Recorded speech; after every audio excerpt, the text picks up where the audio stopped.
good morning and welcome to Doppler'S Gear Garage. Have we got a show for you?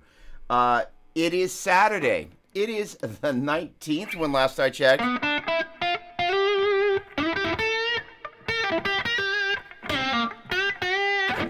And I am so excited to be here with you today. I am coming to you from sunny Southern California. And down in the comments and in the chat and so on and so forth, let me know where it is that you're coming from and what it is that you've been working on in your guitar world this week. One of the things that I've been doing an awful lot is spending time taking a look at how guitar is being taught online. What's working, what's not working. Sonia, good morning. How you doing? I was thinking about you a little bit earlier. I have got... I'm going to take a quick first left turn of the day because you know what? Bright-eyed and bushy-tailed, although this is not your expression pedal, one of the things I'm going to be doing when I get back from Alabama is shooting a video on the Nano Cortex, and I'm going to be using your awesome controller, which is hiding right now, expression controller, for the mouse setup for said Nano Cortex. I can't wait. Because it's an amazing device. In fact, I was thinking about this earlier because I'm going to reach out to you and see if there's some way through, because the Nano Cortex only supports one level of MIDI control. That is to say, is expression. But there may be some way that your cute device can be used to toggle presets up and down using the left and right function. So I'm going to reach out to you about that and see what kind of magic we can work. In any case, good morning or good evening to you. By the way, that device, I just mentioned, is called the Fulcrum.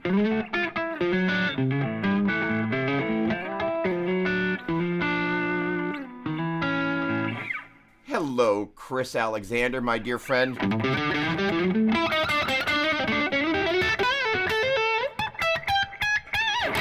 Greetings to you. Hey, Albert, good morning. Hello.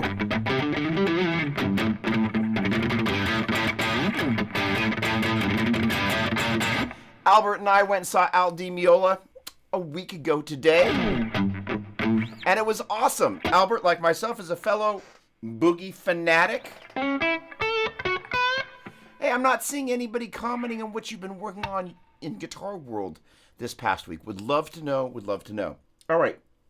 So this Thursday past, I put out a post on Theory Geek Thursday that seemed to get a lot of engagement, which, you know, I never quite know what people are going to resonate with or what's going to resonate with people.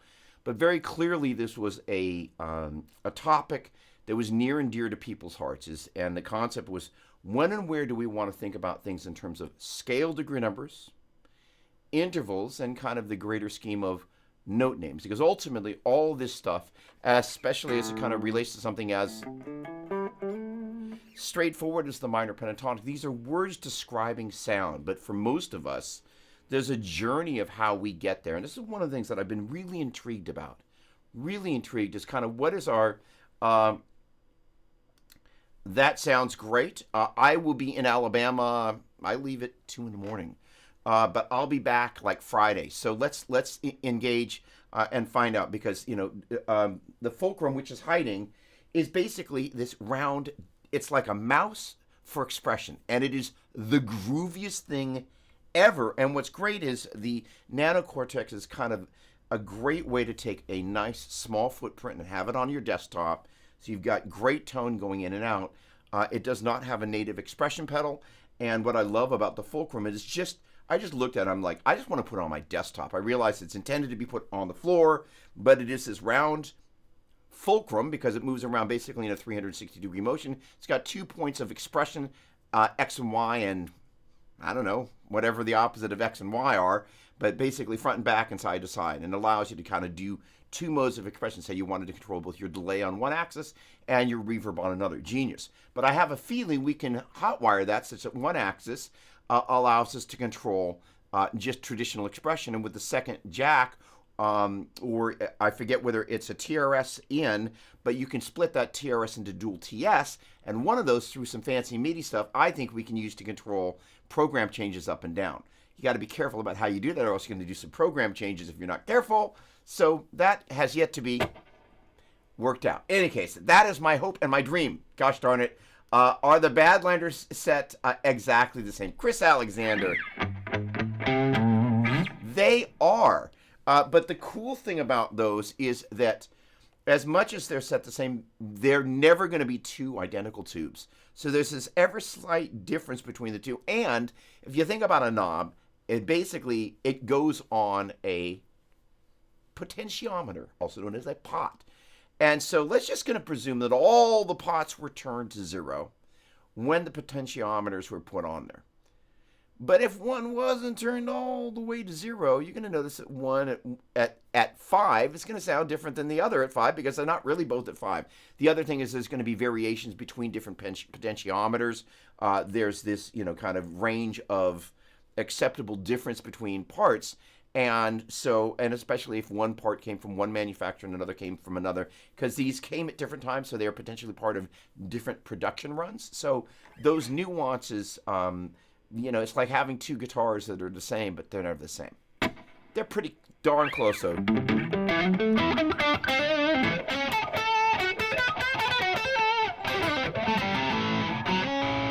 All right.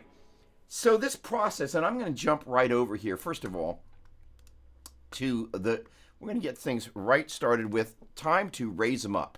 Want to know what it is you may or may not be drinking this morning? This is my Tony Lucchese morning beverage mug. Tony is a giver of many splendid gifts, and that is one of the things that he gave me. And actually, the last time I was headed towards Alabama, he showed up at the gig with some Georgia peaches because he's just that kind of guy. So, what are you drinking? Where are you coming from? All right. Now, that also means that we're going to segue right into Chris's questions because, gosh darn it, that's what we're going to do. Love that shot. That guitar looks very familiar, by the way. All right. So, this whole thing about when and where do we think about scale degree numbers? When do we want to think about the notes of a scale as an interval? Where do we best benefit by thinking about things in terms of note names? And ultimately, we're describing sound. And so, Chris's question, one of which I really I loved, was several times you've mentioned hearing the intervals. Do you have any ear training tips or strategies? Tom Cutts, one of the fine people that I know from the various guitar camps, on his Facebook reply to the Theory Geek Thursday post, had a very long and detailed and very cool response, kind of talking through essentially, his take and kind of, if you're going to look at one thing one way or another, what the benefits might be. And it made me kind of think about my process of how I learned ear training and if there's a trajectory, because one of the YouTube videos I was watching on teaching guitar this morning was talking about, actually 2 videos that I watched were kind of talking about an intelligent trajectory. So again, I'm going to presume that you already know all about ear training, but for the sake of conversation, there is this thing that I'm kind of basically talking about, contextualizing this stuff on guitar.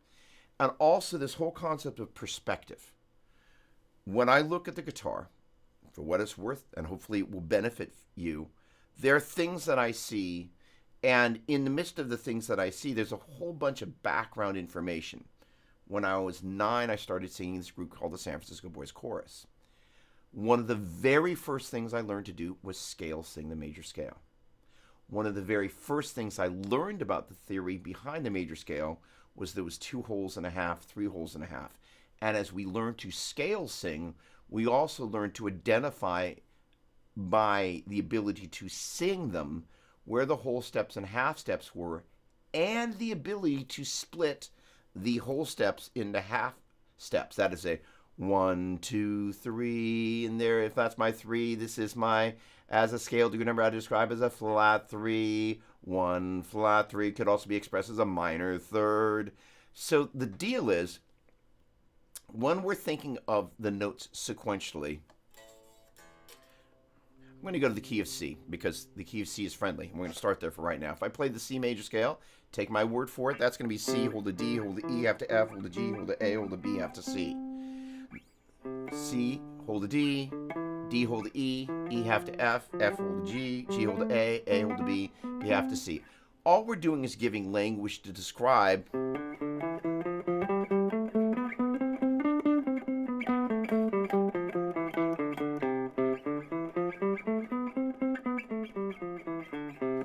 So what are the most important takeaways literally starting there? I'm going to riff on this idea. We want to be able to go and go, okay, well, if we took that what we know textbook. So the phrase that I would like you to maybe write down is guitar contextualization. My students and I have this thing that I've affectionately called the Doppler dictionary. You'll hear me talk about it probably increasingly because these are terms and phrases that I think are really important and allow us to contextualize things that are guitar specific and things that aren't. So guitar contextualization means how do we take something that traditionally, when I was in the boys' chorus, it basically was written out, the C major scale. And you could kind of learn to identify. Now, the interesting thing is when you see the C major scale on the staff, it tells you nothing. I'm just looking at it about where the half steps or whole steps are. One of the first things that we learned to do was go over and see what the piano, and I remember there was the first little handout booklet that they gave us had a diagram of the piano showing the C major scale going C and the black key in between C and D and the black key between D and E, no black key in between E and F, black key between F and G, between G and A and B, and again, none between B and C. So it gave us a visual representation of this sound. One of my poor students this week, I really realized that in some ways, I've done my students a small disservice by not getting them more used to being able to go major. Purely by sound. Dorian, Phrygian, Lydian, mixed Lydian, minor, and Locrian. Such that not by the sight of how they look on a pattern, not by reading it in music notation, but literally by the sound. If I took the major scale and Dorian has a flat 3 and a flat 7, so instead of going, it's, so when we hear 1, 2, 3, instead of that we hear 1, 2, flat 3, 4, 5, 6, flat 7, 1. And when we hear that, if we can sing 1, 2, 3, 4, boy, I picked a bad key. Let's go to G. 1, 2, 3, 4, 5, 6, 7, 1. And we hear that and we go, oh, that's the sound of the major scale. And if we hear 1, 2, flat 3, 4, 5, 6, flat 7, 1, we recognize that as the Dorian mode because we can hear that 1, 2, 3 is the flat. I should say 1, 2, 3. 2, 3 major is a major second. But if I go 2, flat 3, that's a minor second. So we hear that our scale goes 1, 2, flat 3, 4, 5, 6, 7, 6, 7, 6, flat 7, major second, minor second, Dorian 2, flat 3, 4, 5, 6, flat 7, 1. So basically the ability to hear, recognize, and identify the sound of the 7 different modes. So I give you a little bit of homework. I want you to set out 7 3x5 note cards. I write out the names of all 7 modes. By the way, I asked Joe Satriani about this once. Said, why when you were teaching me the modes, you describe it as major, Dorian, Phrygian, Lydian, mixed Lydian, minor, and Locrian, and not call major Ionian or minor Aeolian? He said, it's less confusing for more people. I love that. And it was just the way he said it. It was like, oh, it's less confusing. Joe has a level of clarity in his perspective about music that when you hear him play, it's very concise, it's very intentional, it's heartfelt, but yet at the same time, you get a feeling that there's a lot going on underneath the hood there. So the idea of being able to recognize nothing but the sound of each of those modes is huge. Because you understand the sound of them, then if you understand them by ear, not just by like, hey, I regurgitated the shapes there, but because I can understand them by ear, you begin to have a different relationship with them. Your perspective becomes one where your ear has a level of recognition, not just your fingers playing the shapes. And as an end result, if I can go Dorian 2, flat 3, 4, 5, 6, flat 7, 1. No, no, no, no, no, no, no, no, no, no. I'm a lot more able to take what I hear with my ear and bring that to the fingerboard because they're beginning to be married with one another. If I need to describe it, 1, 2, flat 3, 4, 5, 4, flat 3, 2, 1, flat 7, 1. Now, that gets us back to our broader point, which is we're talking about there in terms of scale degree numbers. The great thing about scale degree numbers, they're relative to one another. So let's just say, like, I don't know, great example, 1, 2, flat 3, 4, 5, 1, 2, flat 3, 4, 5, 4, flat 3, 2, 1, flat 7, 1. That wasn't as good a spot on my register as da da da da da da da da da da. That's a much more comfortable spot on my register, but I'm still going 1, 2, flat 3, 4, 5, 4, flat 3, 2, 1, flat 7, 1. So no matter what key I move it in, the scale degree numbers allow me to do that.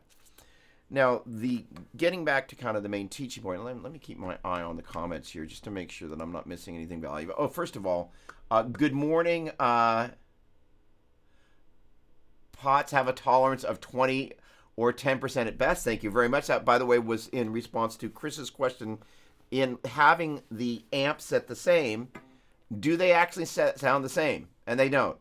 Chick-fil-A sweet tea, imagine that. Brenton, good morning. Rick, top of morning. Missed you, my friend. Great to see you. Spencer, hello. Geek out with us. Come on.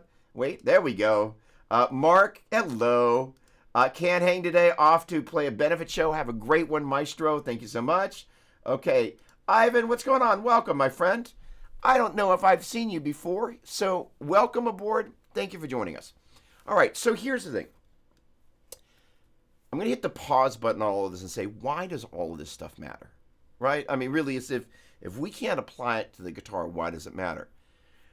One of the videos that I watched this morning, this guy was talking about, using YouTube and Songster to learn stuff. And it was an interesting take on the idea of a beginning to intermediate musician where their world is really only about wanting to learn things that other people have played, which is totally great and totally legitimate.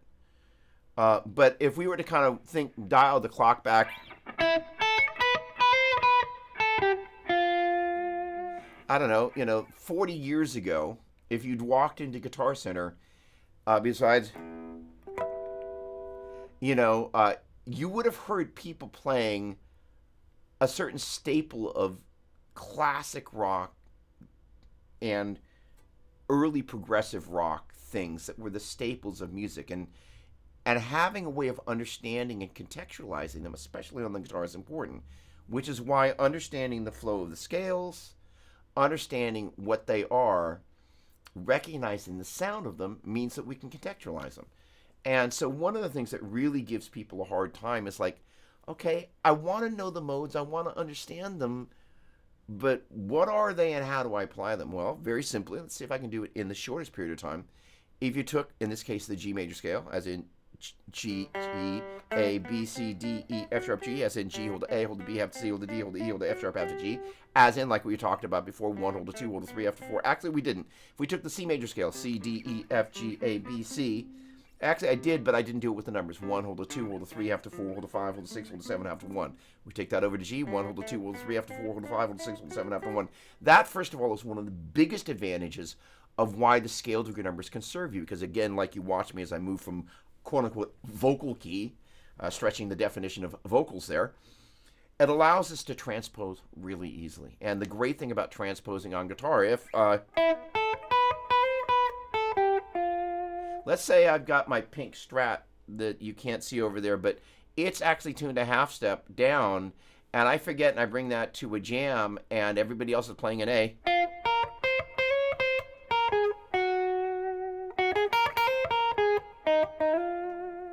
all I do is move it up a fret. This is great. I don't need to know anything about the scale degree numbers and the note names. At that point, I'm literally playing the shapes. And a lot of what we do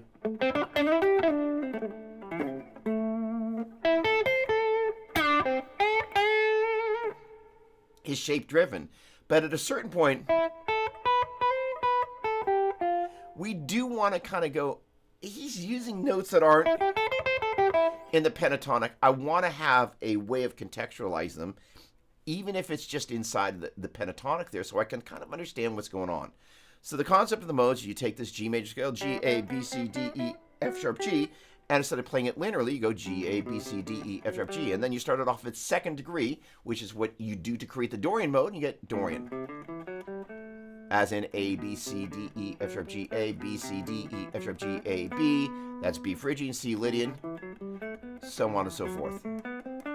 Now, if we were to basically stack them over the top of the same root, and we took that major scale, and we took the minor scale, where the major goes 1, 2, 3, the minor goes 1, 2, flat 3, same 4, same 5.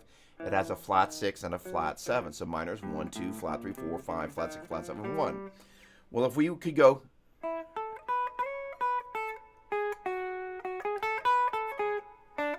oh, wait. Right. Right, that is the happy version of. All right, hang on. Let's see if I can play this right. Right. All right, now, sounds very strange, but it allows us to kind of go, if this was 1, 2, 5, 1, 2, 3, 2, 1, 7, 6, but our actual song goes, it's going 5, 1, 2, flat 3, 2, 1, flat 7, flat 6, as opposed to 5, 1, 2, 3, 2, 1, 7, 6. It allows us to kind of go, take our pentatonic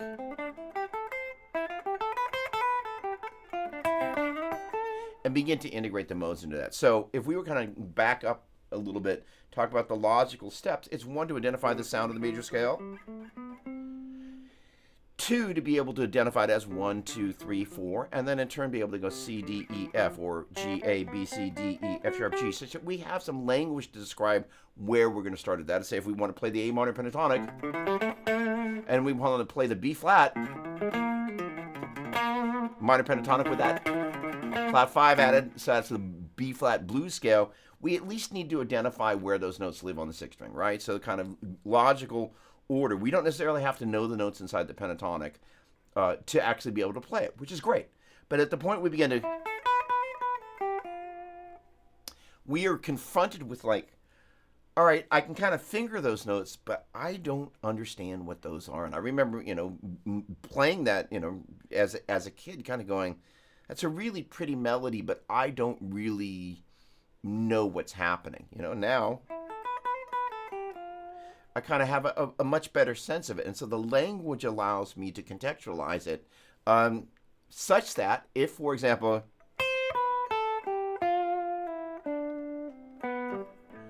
six chord, 4 chord, 2 chord,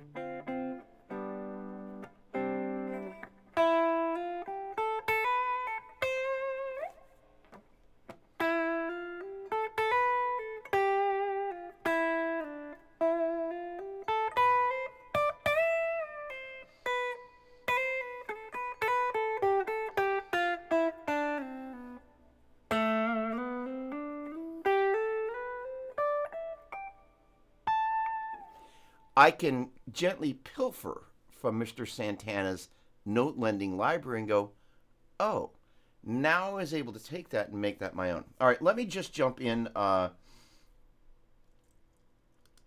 here real quick. And Mr. Vi, every note counts so much.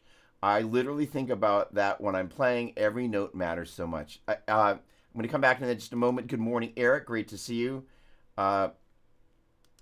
And, so there's an interesting duality to all of that that I do want to speak to.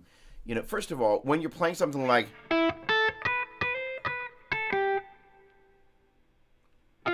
you really need those notes as they relate to one another. And so it's kind of a ladder. And the great thing about understanding scales is it creates a ladder for us. Okay, now, strategically getting back, the first thing I learned to do was scale sing the major scale. And then sooner than later, we learned to do it with numbers. We did not do do, re, mi, fa. It was not even part of just, it just didn't happen. I don't remember what we sang the first time at the very beginning of this little pamphlet they gave us. The first time we sang the major scale, but very early on when we learned to go 1, 2, 3, and again 2, 3, and if I can split that whole step between the 2 and the 3, that right there is a flat 3, and this is where instead of going, when we think about that sequentially, if I were to play the A Dorian mode, that would be 1, 2, flat 3, 4, 5, 6, flat 7, 1. Most of the time when we're playing melody, I'm going to go back to A minor. We're playing melodic lines that are moving mostly with sequential notes. So in many senses, intervals are happening with what I refer to as internal intervals versus what I refer to as tonic intervals. That is to say, if I took the A minor scale, sorry,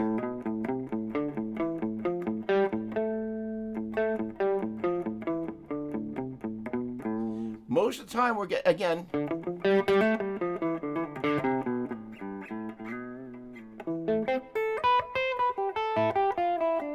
now, one of the things that Tom brought up is like, well, yeah, but if you don't know the important intervals like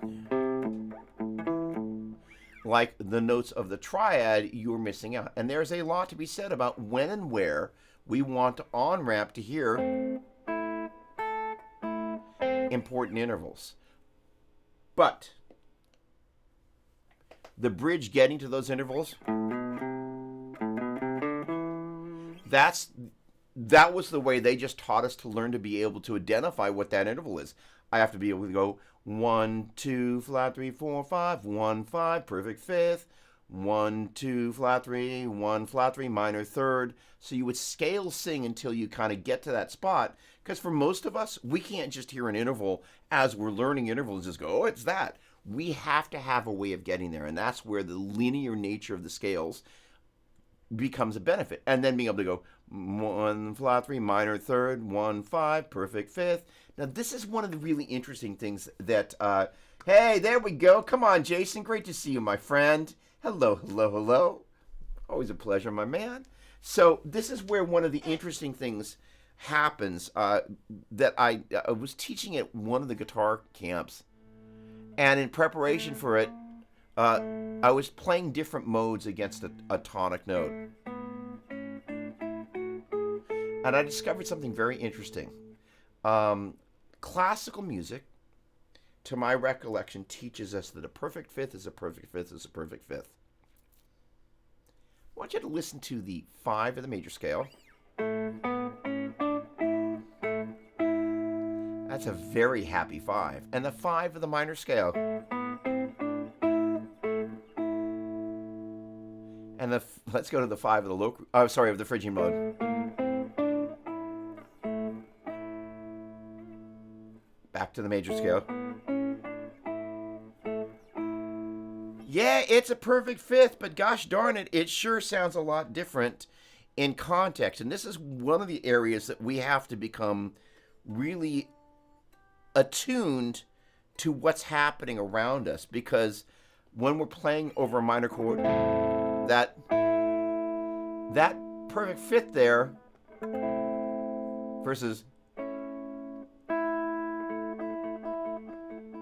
sounds much happier even without the presence of the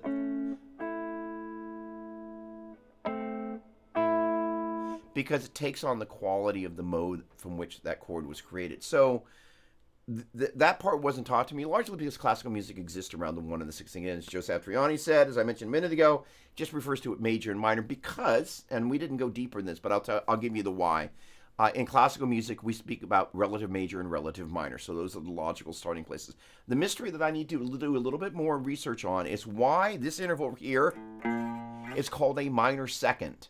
I can totally relate that this is a minor third, that's a minor sixth, minor seventh. But why that's a minor second? I think they're applying a certain logic. However, by that same logic, that would be a minor fifth, and it's a diminished fifth. So I got to do a little bit of research in terms of why they called that relationship between the one and the flat two a minor second. I think they're just kind of spreading that on there with the knife. But again, that diminished fifth, it kind of makes you kind of wonder, I wonder what they were really thinking. Sorry, a slight sidetrack there.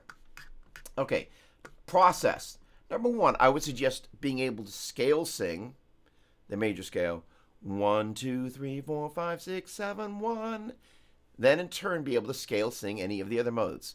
Dorian 2, flat 3, 4, 5, 6, flat 7, 1. Now here's the deal. Even if you can't scale sing any of the other modes, do me this favor, please. Write down major and Dorian. And then write down Dorian has a flat 3 and a flat 7. Which means if you can go 1, 2, 3, then you should be able to go 1, 2, 3, 1, 2, flat 3. Okay, so that is to say 1, 2, 3, 4, 5, 6, 7, 1. 1, 2, 3. It's the first three notes of major. 1, 2, flat 3. It's the first three notes of Dorian. 1, 2, 3, 4, 5, 6, 7, 1. 1, 2, flat 3, 4, 5, 6. Instead of 7, we're going to sing a flat 7. 1, 2, flat 3, 4, 5, 6, flat 7, 1. And just get used to being able to do that. And as you're initially doing that, just try playing it on the guitar. Major, and then Dorian. Then 1, 2, 3, 4, 5, 6, 7, 1. 1, 2, flat 3, 4, 5, 6, flat 7, 1.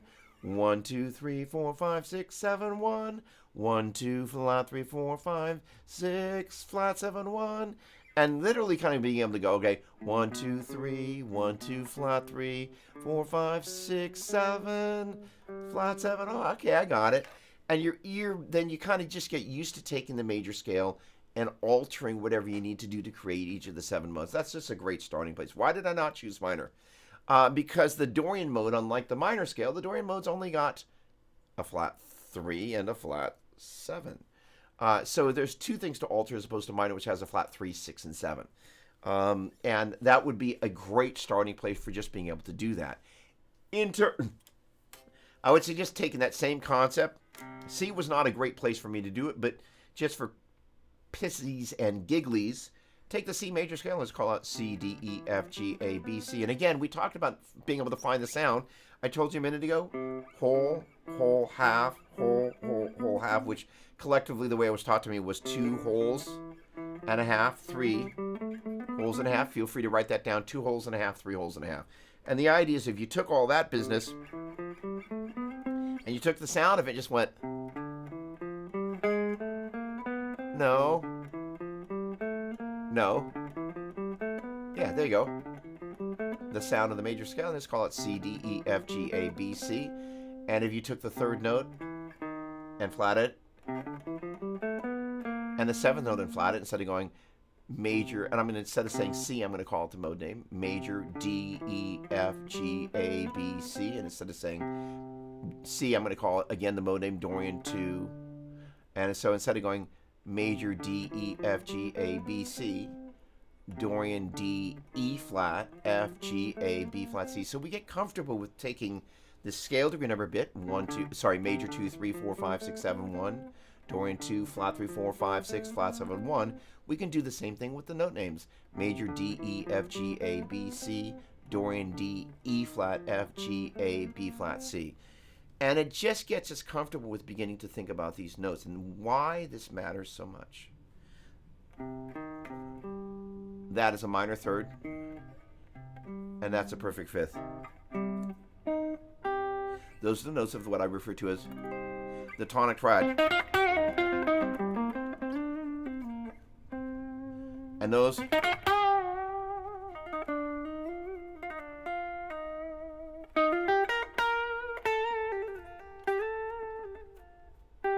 are the points we want to resolve to as we're going from creating tension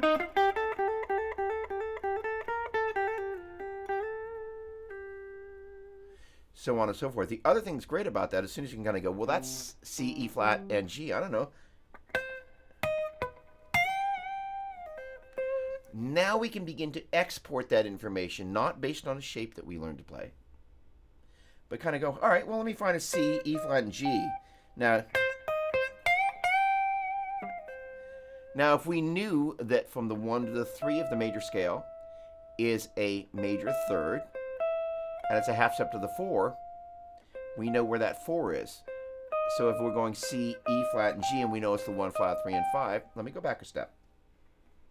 If we knew that we were playing the C Dorian mode, and it was Dorian 2, flat 3, 4, 5, 6, flat 7, 1, and it's Dorian D, E flat, F, G, A, B flat, C, that minor triad, just take my word for it, the 1 flat, 3, and 5. Those are the money notes you really want to know by sound, by number, 1 flat, 3, 5, 1 flat, 3, 5, 1, flat 3, 5, flat 3, 1, 5, flat 3, 1, 5, flat 3, 1.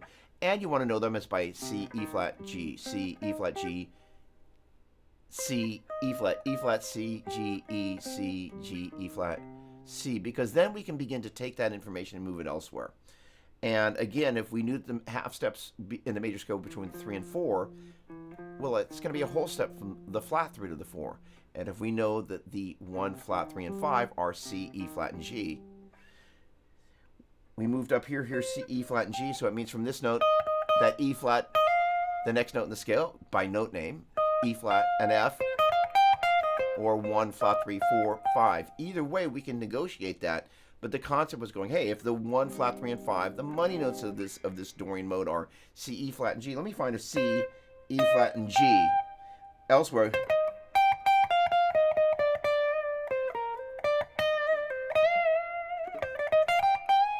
sorry, I moved into C minor there for a second. That's 1 flat 3 5. There's my natural 6. And this is the interesting thing is that I don't think I was taught to do this, but where this comes from is where they taught us to scale sing, in this case, the Dorian mode. And if I know I'm going, instead of going 1, 2, 3, 4, 5, 6, 7, 6 flat 7, and learning to scale sing and then change one of those notes. That's the same approach there. Nah, it's my natural 6. Nah, it's my flat 6. So by being able to kind of, instead of just going straight up the scale, I can go same way. Just kind of using, if you will, the triad as kind of a lattice work, a ladder to kind of jump broader distances. And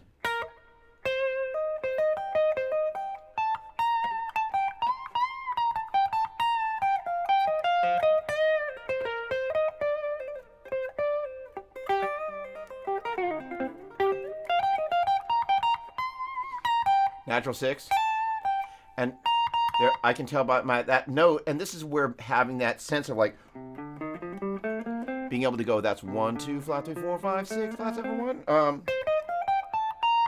I can tell by the sound if I bend a whole step.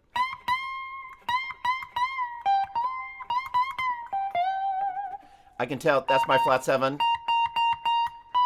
natural 7, 1.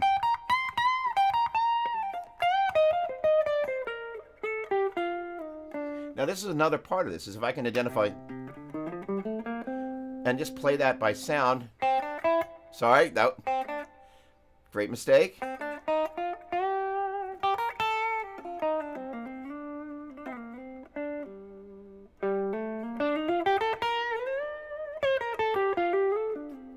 Now this is a challenge to you. I'm talking to you.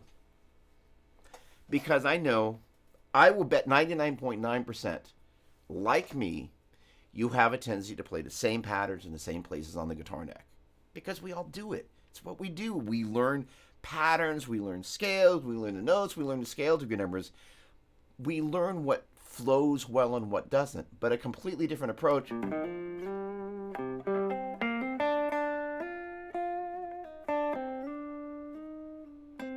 is moving around the neck.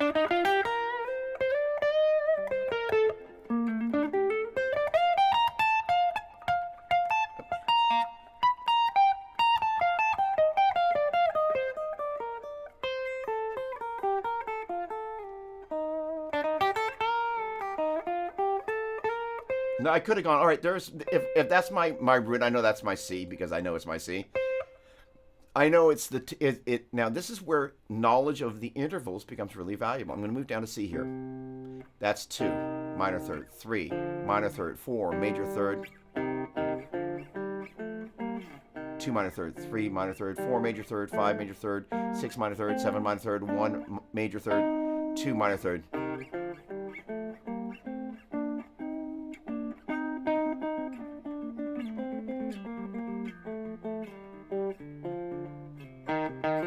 So you can then begin to kind of take some of that other knowledge, and when you kind of run into it,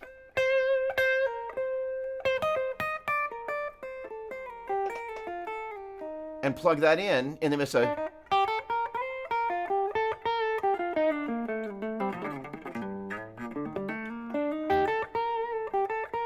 I can tell again. I can tell I'm at the flat 7. That's a B flat, and just to test it, there's B. That must be a B flat. And yet,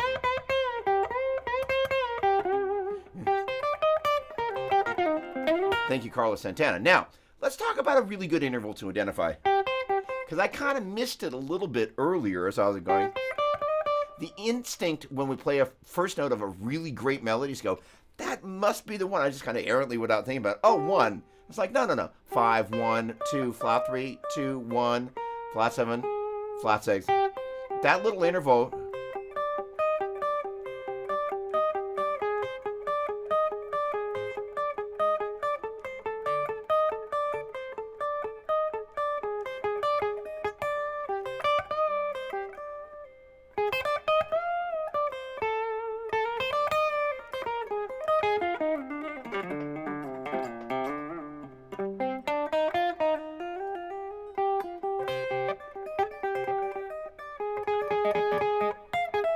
I'm sorry. Come on. This is where knowing kind of, or like I'm going basically the flat 6, 1, 2, flat 3, 4, flat 3. So being able to go, hey, right, so if I go 1, 2, 3, 4, 2 wholes and a half, well, we're taking that whole step between the 2 and the 3, and we're turning into a half step between the 2 and the flat 3.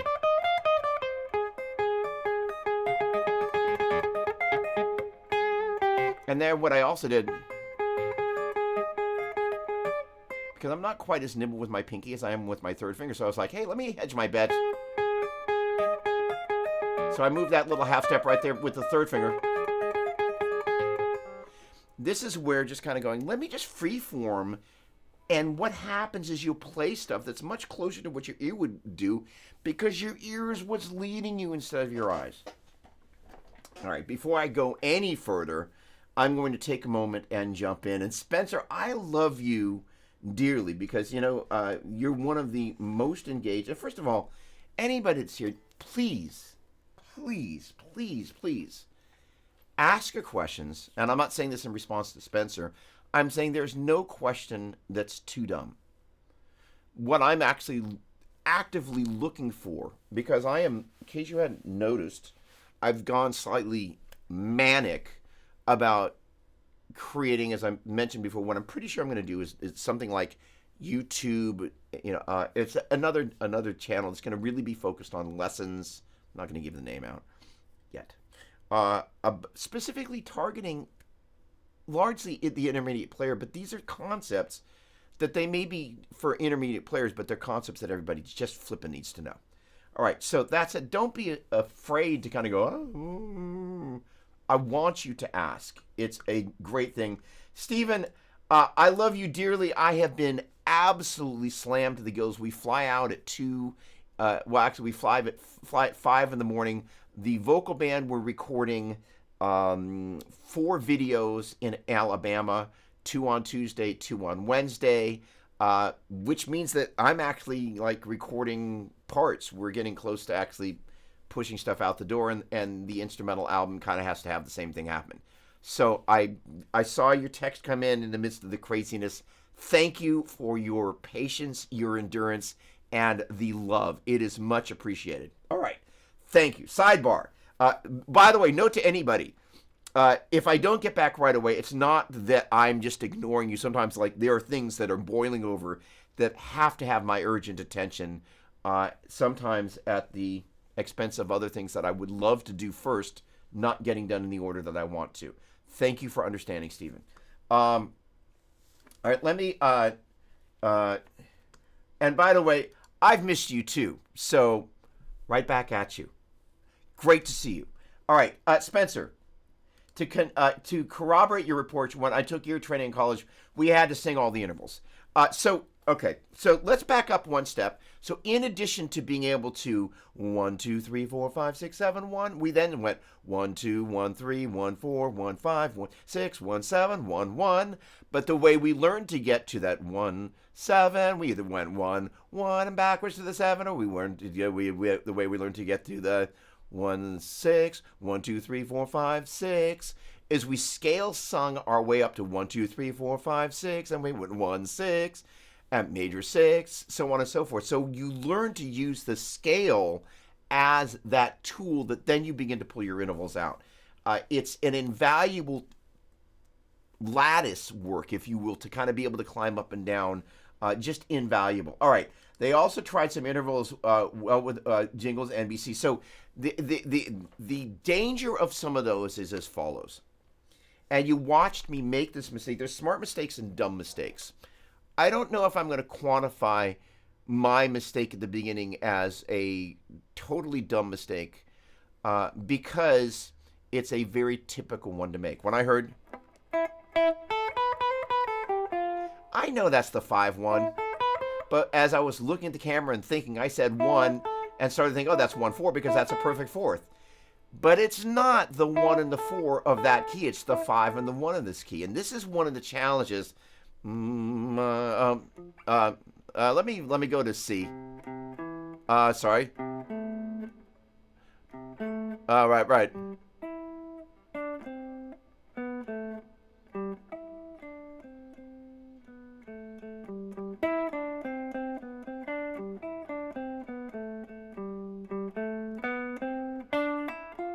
My Bonnie is not going 1-6. It's going 5-3. There's our tonic chord, C major. My Bonnie lies over the ocean. All right, so 5, 3, 2, 1, 7, 6, 5, 5, 3. So, but there's some great things to be learned there because our instinct,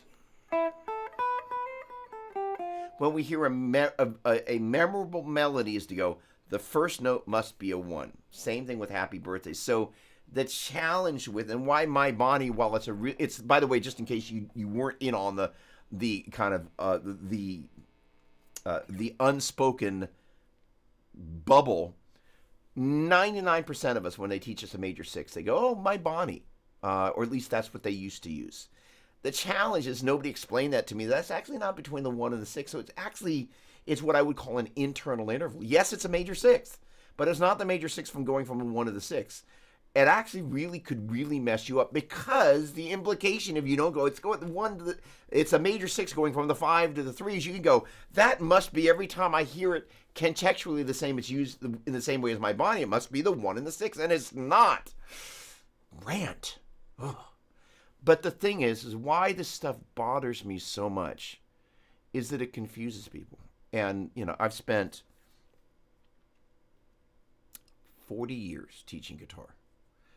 And part of my frustration has been, you ever get your shoes, you ever tie a double knot and you tie it too tight and then you make the mistake of trying to pull it hoping that you can get it undone and you end up with this mess.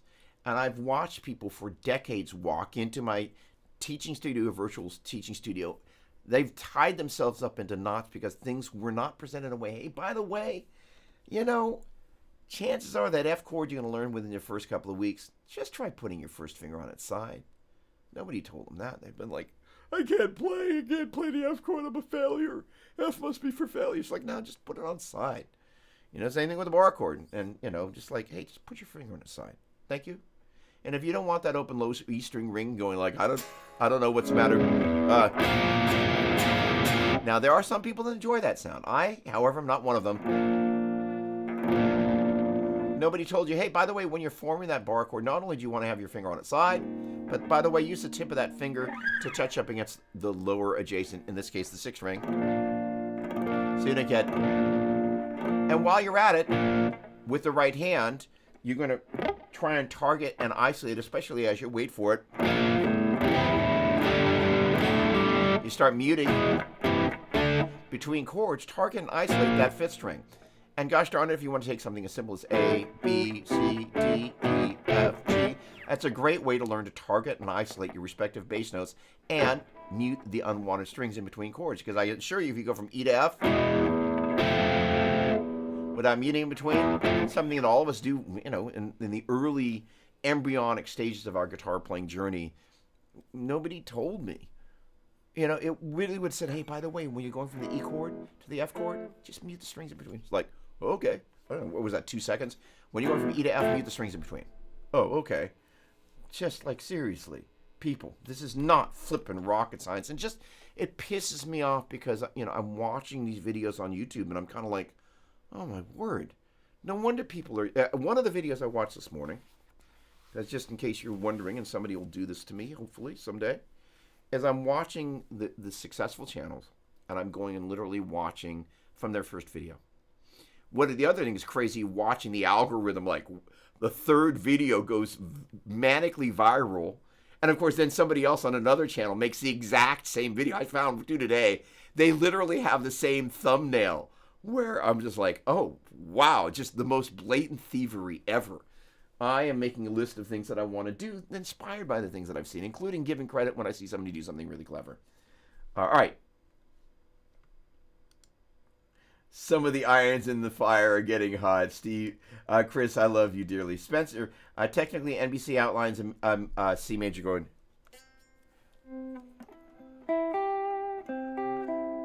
Now, you know, this is another thing that's really great about intervals is that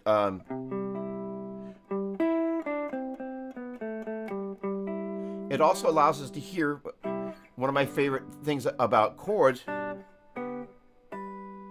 is these spread triads, what I affectionately call Eric Johnson chords. I'm going to add a little bit more delay. You over here. Oh, how about some delay at all? Now that guy, that's a B minor flat 6. I used it right there as well.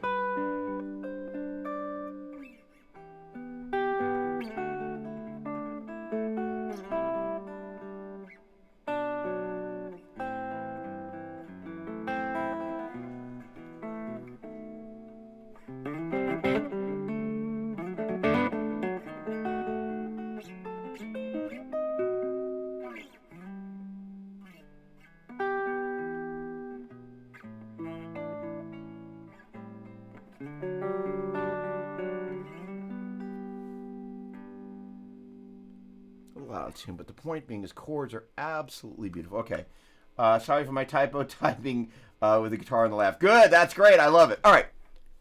So, okay. I did give you a greeting there. You know, that's a funny looking bass you're holding there, my buddy.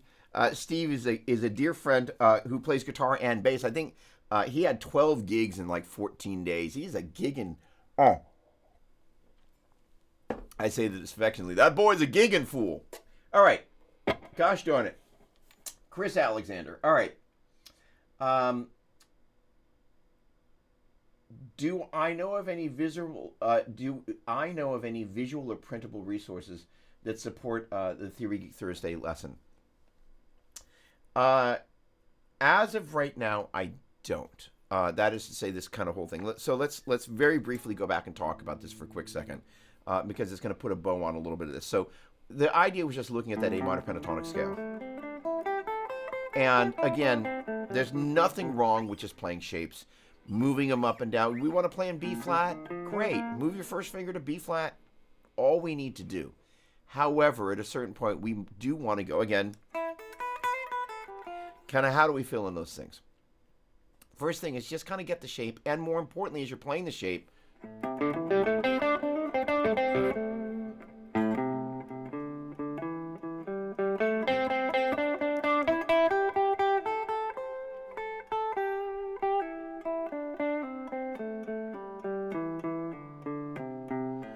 One of the biggest mistakes that I've made, of missed opportunities, I should say, with my students is going, as you're playing the shape, just live in the shape for a minute.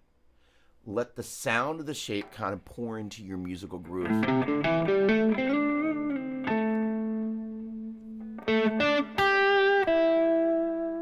Now, there I purposely kind of went instead of walking up.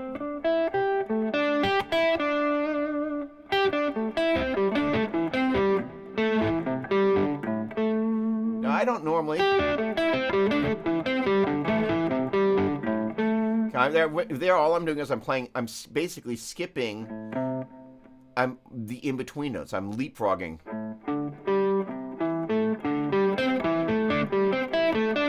Oh, not there. I'm leap something.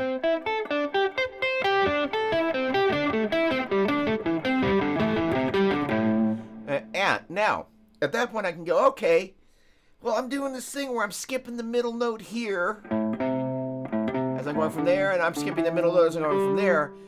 All of a sudden, describing it gets really messy as opposed to going, I don't know, how about A, D, G, C, C, E, A, D, G, C, gosh, E, G, sorry, E, C, E, C, D, C, E, A, D, D, G, C. That does hurt the brain. Another less painful way is to kind of go, you know what? That's 1/4 flat. So that is safe. We know the minor pentatonic. Okay, we got our notes. Little Dougie walked in the music store. They hand him a little piece of paper. It's got a little red note circled on this one. Say, just put that note on the low E string at the 5th fret and you'll learn the scale. It's called the A minor pentatonic scale. Great. No idea other than the name and where you started. But once we're there, he didn't say, hey, by the way, just hang out and...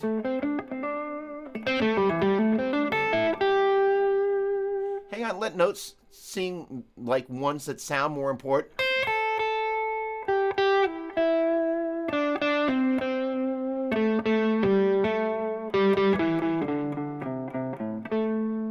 Hang out at them a little bit longer. Then, in turn, all right, great. Well, that's great. And by the way, those notes are A, C, D, E, G, A, C, D, E, G, A, C. Great, okay. Might not have done me a lot of good then, but it's certainly wouldn't hurt to know what those are. The more valuable thing is to kind of go, all right, that's a 1, flat 3, 4, 5, flat 7, 1, flat 3, 4, 5, flat 7, 1, flat 3. Because then if I kind of go, I know that is 1, flat 3, 4, 5, and I go at B flat. And I go, I love that 1, flat 3, 4, 5 thing. Now I have some language better than, I don't know, it's that first finger over there, and the third finger there, and the first finger there, and there, and then the third finger there. 1, flat 3, 5, flat 7. 1, flat 3, 1, flat 3, 5, flat 7. I don't know. 1, flat 3, 5, flat 7. 1, B flat, 1, flat 3, 5, flat 7. So I can take that concept, 1, flat 3, 5, flat 7. I can move it around once I understand what it is. So the scale tuning numbers are really valuable. Now, being able to hear and identify the relationship of that flat 3 as it relates to the root, that is a minor third.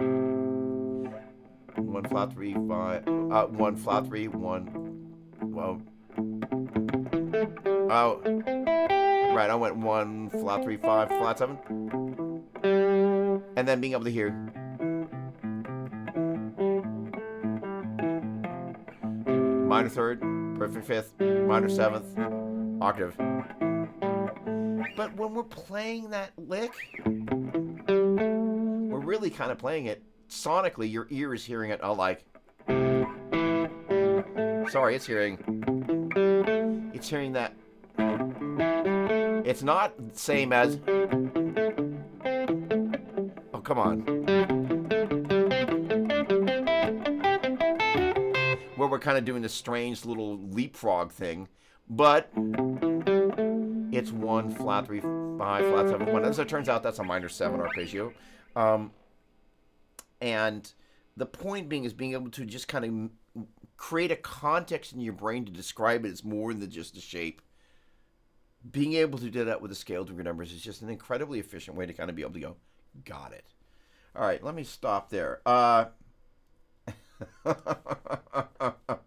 Albert, thank you. It's an interesting thing. When I was 15, I started going to Berkeley High School, and there was this guy everybody talked about, this Joe guy. Everybody was taking lessons with Joe. So I figured, all right, I'll go check out Joe. And it turned out that, of course, that Joe was Joe Satriani. I mean, seriously, I mean, it's like as much as I think, you could historically go, okay, it's incredible providence that I was able to study with Joe Satriani for 3.5 years. I mean, seriously, how does that happen? That said, thousands of high school across the U.S. and whatever the equivalent of upper, whatever you call it in whatever country you might be in, there's a person that the kids go to study with. This just happened to be Joe Satriani, right?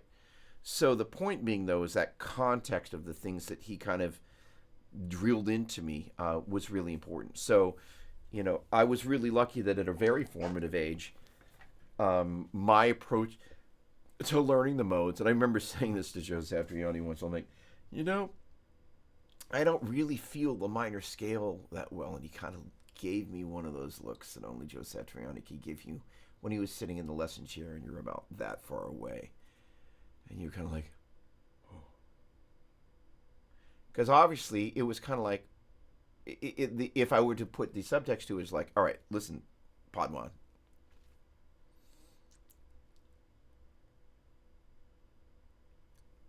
If it weren't important, I wouldn't have shown it to you. It is important, which is why I showed it to you. So go home and do some work. Joe has the ability to say a lot with very few words. All right. So, David, good morning to you. That was not the only time that happened. Yeah, no, it was just like, but the point being is that he was really kind of like, hey, unlike my approach, which is like, I don't want to spoon feed people. I want to help people not get stuck in flipping knots because it's just frustrating. The worst part is that you go out onto YouTube and there's so much conflicting information. There's so much great information, but usually you kind of go, I'm trying to think of all the videos that I saw this morning. Well, the one guy, he's got like 1 million or 2 million, maybe 3 million views on the video that I watched. I'm not going to say what it is. He's just, and there are times, I changed my strings this morning. We got stuff to do here once I'm done with the live stream. He's just as out of tune kind of gets. I'm kind of like, tune before you shoot the video. I mean, I literally was changing strings, 20 minutes before we started. It's not going to be perfect, and this guitar, from time to time, my level of abuse does cause the strings to float in and out here and there. But, like, just play in tune. Playing in tune is an important thing. All right. Have I checked out the new Fractal VP4? Not yet. I have a very amazing relationship with a number of companies. The Neural DSP people are great. The Fractal Audio people are also great. They have taken phenomenal care with me. Same with the folks at Line 6. They are all great brands, great people making great products. The VP4 for this rig, I am waiting desperately for that to show up. I've got the FM3, I've got the FM9, I've got the Axe FX3. This rig needs the VP4. All that is Fractal's amazing effects. And I've got all the amps that I need. I don't need any extra amp models. I don't need anything. I just need great effects. One unit that's small. The thing is, if you think about, I don't know, Now, I don't know if Joe used the axe effects on the most recent tour with uh, with Sammy. But prior to that, for a long time, Joe Satriani, Steve Vai, John Petrucci, Metallica, Def Leppard, Fractal Audio Effects, like Neil Sean.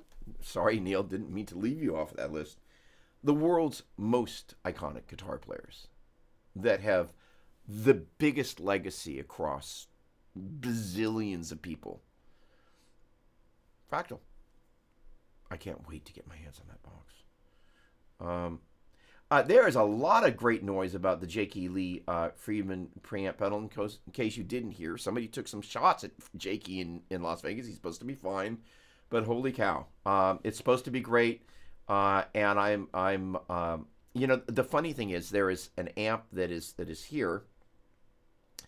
I'm just going to be brutally honest. Most of the Friedman stuff is not quite my vibe. I plug in. Joe loaned me one of. I said more than I should have. Joe loaned me one of his Friedmans. He had one, and I bought it. I was like, I liked the amp, but I didn't fall in love with it. A buddy loaned me a 6L6 version of the BE100, and I can't say who it is because that would be inappropriate. But they kind of dialed up the tone, knowing I was coming over and was going to borrow the amp. Sounds amazing. I'm just like, wow. Yeah, so there's that. I feel the desire to learn quickly coupled with the easy YouTube vehicle will bypass the critical basics. It's an interesting thing. There is it's a really great point. Hang on just a second. Yeah, no, actually, and the funny thing is there was a period of time where I lived next door, so we shared the teaching studio. When he went out on a tour with the Great Kin Band, he invited me to start teaching at the store, and then when he came back, we alternated days. So literally, I lived literally next door. But yes, just amazing. So the thing about this process, and this is kind of the piece that I'm really agonizing over a little bit, but not totally. The great thing about Theory Geek Thursday is it allows me to kind of take some concepts like, hey, you know what? Again, when I was first introduced to the minor pentatonic, all I got was a box. Yes, it is A, C, D, E, G, A, C, D, E, G, A, C. Great to think of that, because if I can go A, C, E, or A, C, E, or A, C, E, and go, all right, A, C, E, or A, C, E, or A, C, E, or, I can now take that information and move it around. The note names have tremendous value.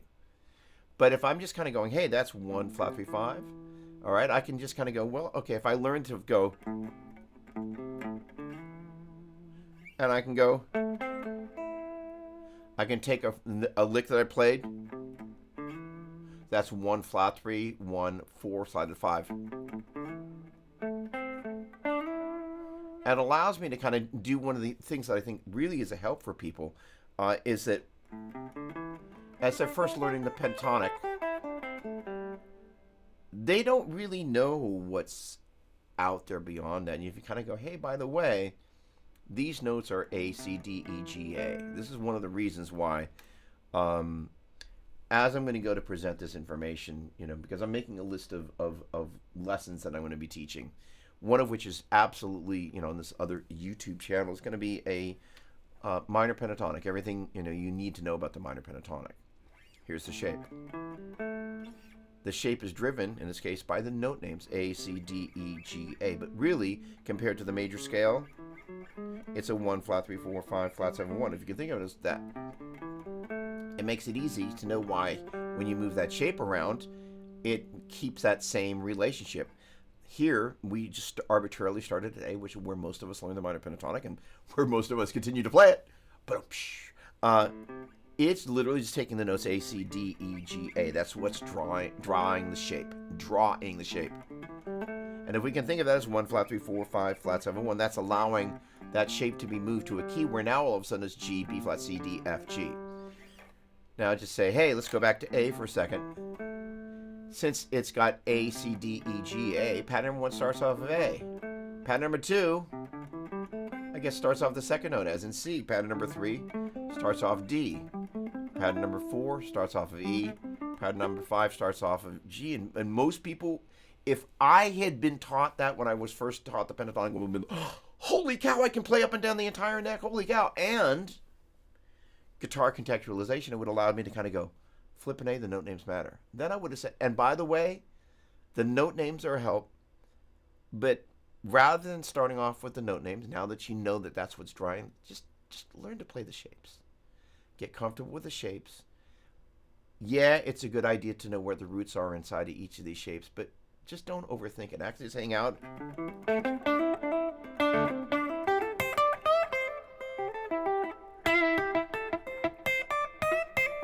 Now, back to interval, dude. One of the things I do an awful lot are these pedal things. And gosh darn it, I am pedaling intervals all day long. Minor third, perfect fourth, perfect fifth. But I will say as I'm playing it, I'm not thinking. I'm thinking flat 3, 4, 5, 6, flat 7, 6, flat 6, 5, flat 5, 4, flat 3. Sorry, flat 5, 4. I just played the 3 because I wanted to sound like poop.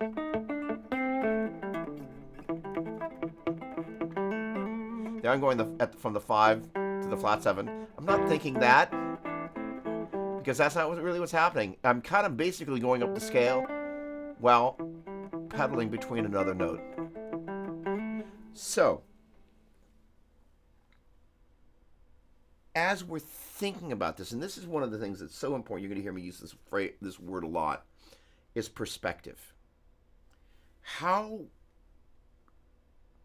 can we look at this in a way that's arguably, if we were to describe the sound of what we're hearing, the language that most easily describes it, what is that? Are we really hearing? Or are we hearing at the same time we're going back to this note?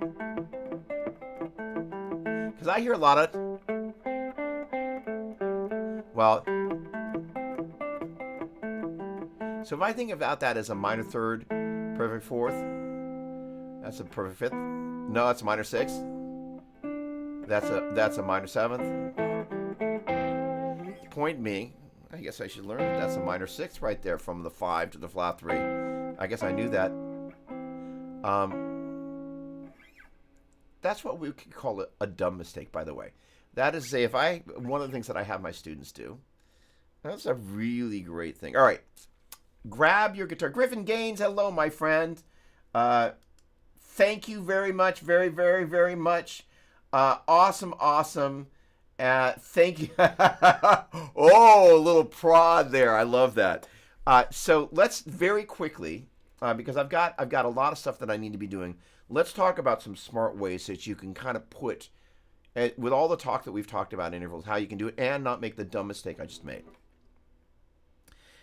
I can almost assure you that playing diatonic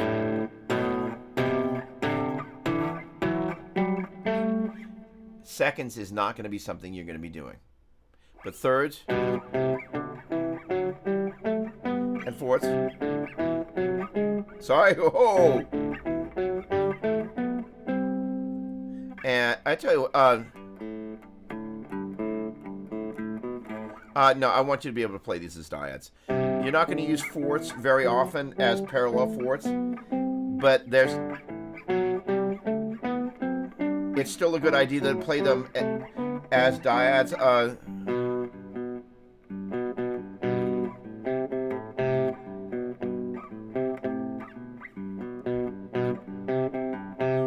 No, I'm going to change my mind.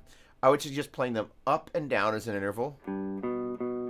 That's a 1, 3, 3, 1, and then play them as a dyad.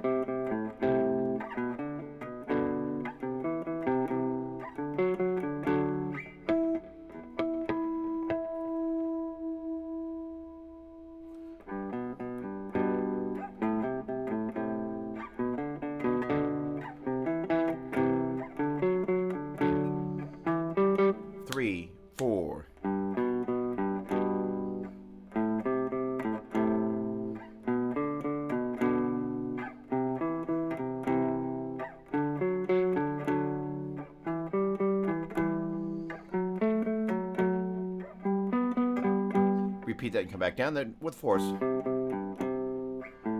I missed it.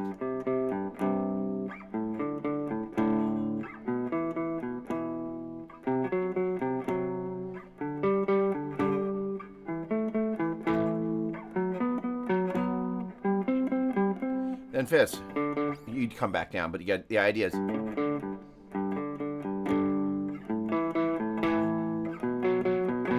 Six.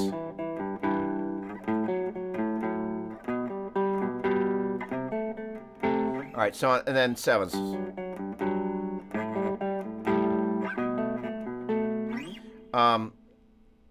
I said not to do it with the seconds because they sound so bad. I'm afraid it would be discouraging for some of you. But for those of you that are hardcore,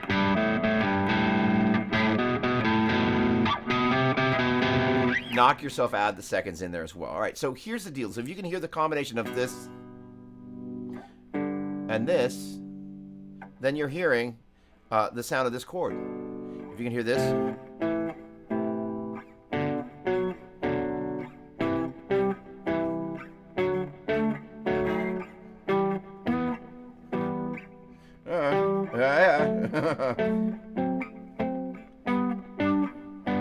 So basically what I'm doing is I'm taking the root in the third, that's a major third, the interval. Root in the fifth, perfect fifth, the interval. And if you play the root and the third and the root in the fifth, that major third and the perfect fifth, and you play them at the same time, that's when the major triad comes on.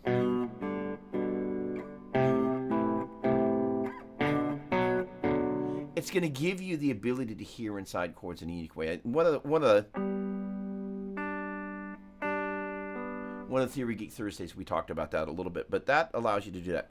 Getting back to the sixth thing, which of these intervals do you probably want to make use of the most? I would say the thirds. Sorry, F sharp. Now I'm at D, which is the this is one of the important things to be able to think about your tonic triad, as in the key of G major, G, A, B, C, D, E, F sharp, G. That, by the way, was a stupid mistake. The notes G, B, D are the 1, 3, and 5. So if that's D, that's the 5, 6, 7, 1, 2, 3, 4, 5. Note that that 5 includes the F sharp. 5, 4, 3, 2, 1, 7, 6, 5. And then also then being able to think about things in terms of 6. I'm at G, and it's 6.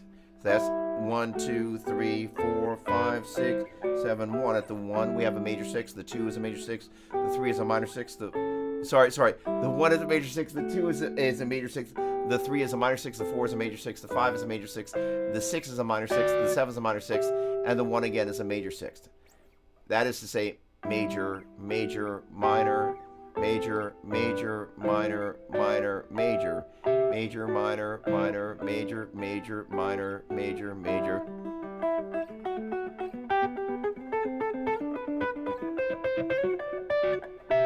But those are great for being able to take a melody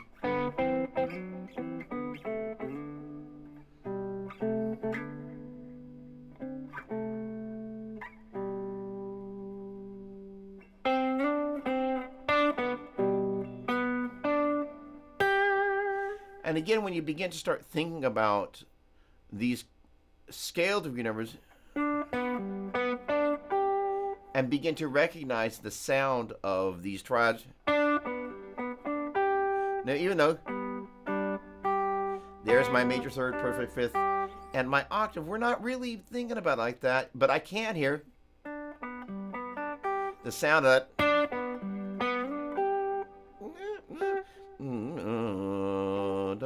Major third. And again, I'm not really thinking. I'm thinking 3, 2, 1. 1, 2, 3, 3. Now this is where it's got this little sharp 4, 5. 3, sharp 4, 5. There we go. Now that was a dumb mistake because if that's my 3 and my 4 and that's my 5.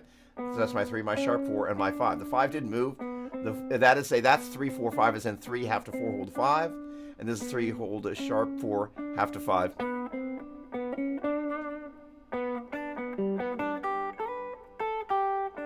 And this is where 5, 3, 1, 3, 5, 1, 3, 2, 1, 3, sharp 4, 5, 5, sharp 4, no, that's 5, 5, 3, 2, 1, 7, 6, 7, 1, 1, no, no, no, 5, 3, 1. Okay, so you just kind of get used to that. I'm not the greatest with ear training, but it's something that I love because it allows me to put language to the music that we hear. So my homework, what's going on, Rochelle? Great to see you. Hello, hello, hello. Or David Domingo, both ways. Okay, hello, hello. Thanks, Rick. But it's not like you'll ever use the pattern in the way it's just for practice. Absolutely.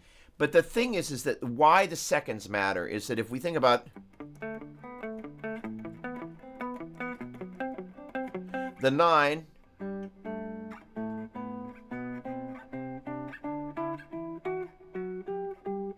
is repeated an octave up. Now, the last thing I want to say before getting out of here is as follows.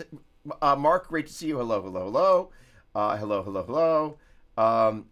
Thank you, guys. Much appreciated. And, again, the foot about the 15-minute fundamentals. Trust me, I'm working. The thing about, if you look at that kind of, we talked before at the very beginning, 2 holes and a half, 3 holes and a half with a major scale. If you think about the relationship of the 1 and the 2, and the 2 and the 3, and the 3 and the 4, and the 4 and the 5, and the 5 and the 6, 6 and 7, 7 and the 1, and the 1 and the 2, that's why the 1 mode has a natural 2, and the 2 mode has a natural 2, and the 3 mode has a flat 2, and the 4 mode has a natural 2, 5 mode has a natural 2, 6 mode has a natural 2, 7 mode has a flat 2, and the 1 mode has a natural 2. Going in the other direction, that's why the 1 mode has a natural 7, and the 7 mode has a flat 7, and the 6 mode has a flat 7, and the 5 mode's got a flat 7, and the 4 mode's got a natural 7, and the 3 mode's got a flat 7, the 2 mode's got a flat 7, and the 1 mode has got a natural 7. Again, because we knew the half steps occur between 3 and 4 and 7 and 1, it only makes sense that the 3 mode's the 3 mode and the 7 mode are the only ones with a flat 2. Flip that around, the 1 mode and the 4 modes are the only ones with a natural 7. That is to say, if you can look at this relationship right here as the 1 and the flat 2 of the Phrygian mode, and this as the 1 and the 7 of the Lydian mode, that is to say, that's the 1 and the flat 2 of Phrygian, that's the 1 and 7 of Lydian, 1 and flat 2 of Phrygian, the 1 and the 7 of Lydian. So just being aware of where that is a giant way to be able to be on top of this stuff. So the deal is, the reason I suggested, actually, if you can, stomach,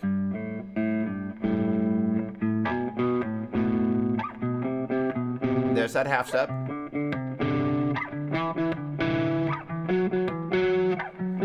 There's that half step. Because that allows us to be able to go, okay, the 1 mode has a natural 2. 2 mode, natural 2. 3 mode, flat 2. Sorry, let's try that again. 1 mode, natural 2. 2 mode, natural 2. 3 mode, flat 2. 4 mode, natural 2. 5 mode, natural 2. 6 mode, natural 2. 7 mode, flat 2.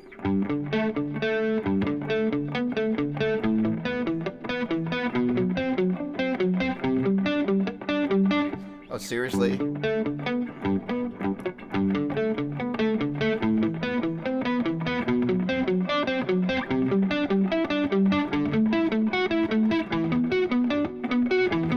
Natural 3. Oh, sorry, flat 3. I missed the 3 there. There we go. Now, the interesting thing is inside all of this,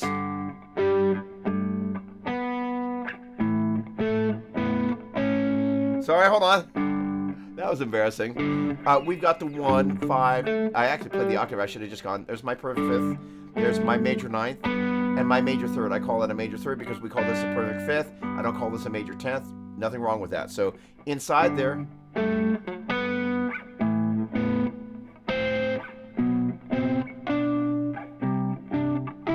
because there'll be time.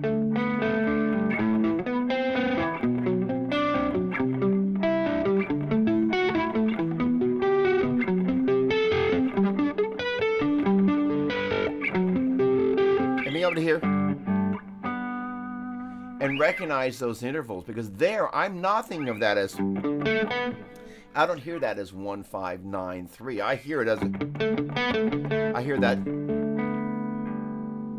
I hear the fifth, I hear the major ninth, I hear the major third. Now that may be a little extreme, but the point being is that just allows you to kind of go, no, it's not extreme. It's a matter of perspective, right? The idea is, well, how do we apply this to hearing and inside chords? Well, that chord's voicing, if I took the G major scale, and I took the 1 3 5, 1 3 5, 1 5 3, 1 5 3, 1, and I took this 1, this 5, this 1, this 3, this 5, and that 1, that's the voicing. But also,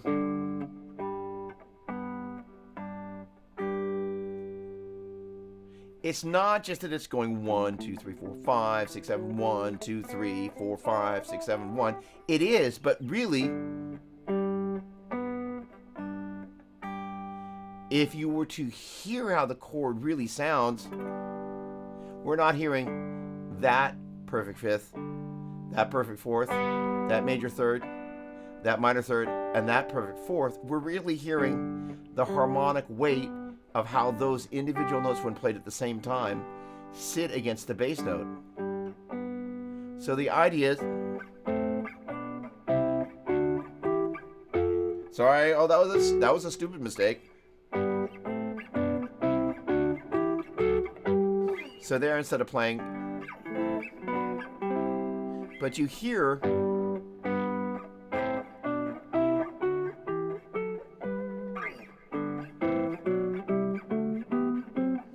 we're not playing scales, we're not playing melodies. Those chords really are the marriage of that perfect fifth, the sound of that,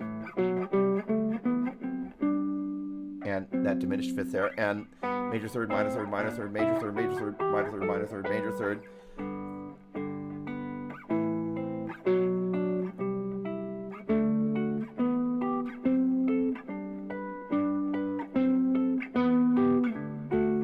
And that really kind of gives us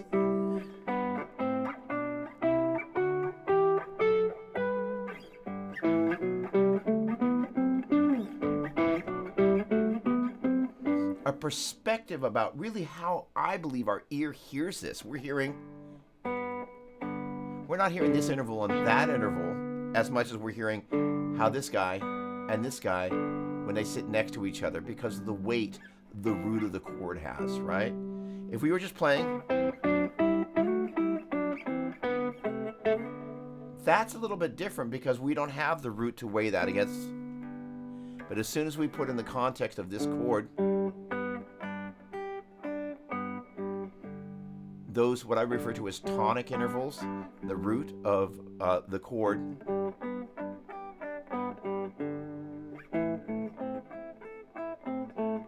so on and so forth. All right. Oh, hang on just one second. I got two guys in green, Albert and Brad. Inspiring these days I live for those epiphany moments between original composition theory. Awesome.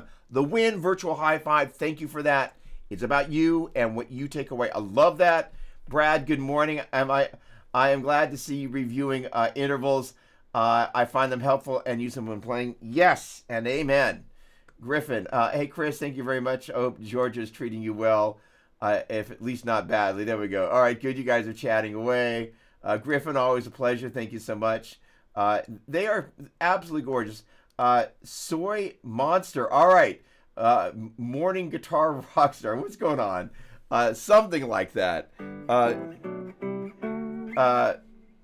And yes, Rick, it is economical. And, you know, this is one of the things very early on. One of the first things that Joe gave me was the major scale harmonized in thirds. So you get used to the idea of hearing. And the funny thing is that you're taking the G major scale. And yes, you're kind of playing them as scales, but you're really hearing the harmonization. That is to say, if I go like this, I think of that as thirds. And then I go like this and play these diatonic triad chords. You really hear how connected the intervallic relationship of that And that is, to me, it's just kind of like, oh, okay, there's just basically two interval sets happening at the same time. And if you can identify them by ear and recognize them, then you're there. All right, ladies and gentlemen, I have a crazy day and get on an airplane at 5 tomorrow morning and leave to go to the airport, something the chairwoman of the board has told me we're leaving at 2 a.m. That's very early in the morning. So I'm going to bid you a fond adieu, a short show at an hour and 30 minutes. But gosh darn it, I hope that was helpful.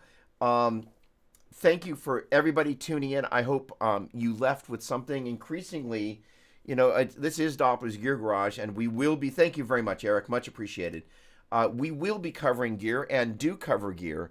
But, the idea of helping you with your journey. Thank you, Spencer. Joran, great to see you. Hello, my friend. Thank you. The idea of helping you make better music. Yeah, the gear helps. One of the YouTube videos I was seeing today, they were talking about blah, blah, blah, the gear. The gear is a big deal. The gear really allows you to, again, if I'm looking for if I want to start playing ambient guitar from day one, or have some guitar with ambience, and all I've got is, and I don't know what delay and reverb do to create.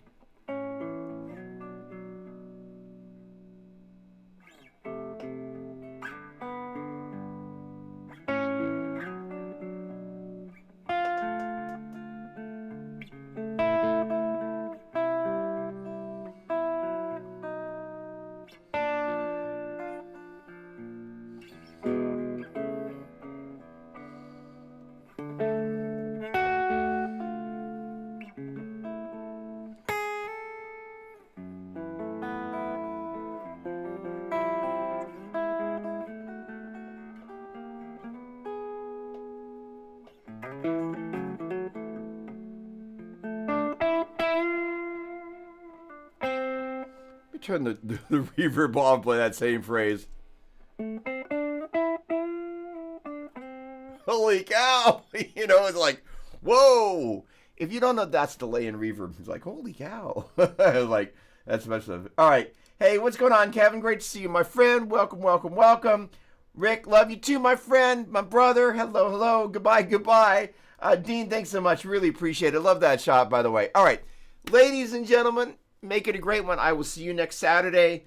I'm not absolutely sure in the midst of all this.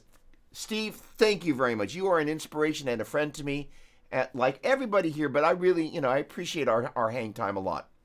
I'm not absolutely positive there's going to be a Theory Geek Thursday this Thursday because I'm going to be, like I said, getting on an airplane. So just in case you don't see something on Thursday, well, now you know why. In any case, Steven, thank you so much. Again, my apologies. First of all, Facebook Messenger, usually if I see a message, I'm in the middle of something and my phone kind of goes, I see something. So thank you for your patience. My apologies for not doing it. It's been crazy and I've got a crazy day ahead of me. Thank you for your grace and understanding. It's not for lack of love. And hopefully that's very clear by the look in my eyes. Thank you. All right, everybody have a great one. God bless. Thanks so much. See you next Saturday on Doppler's Gear Garage. All right, make it a great one. Practice and have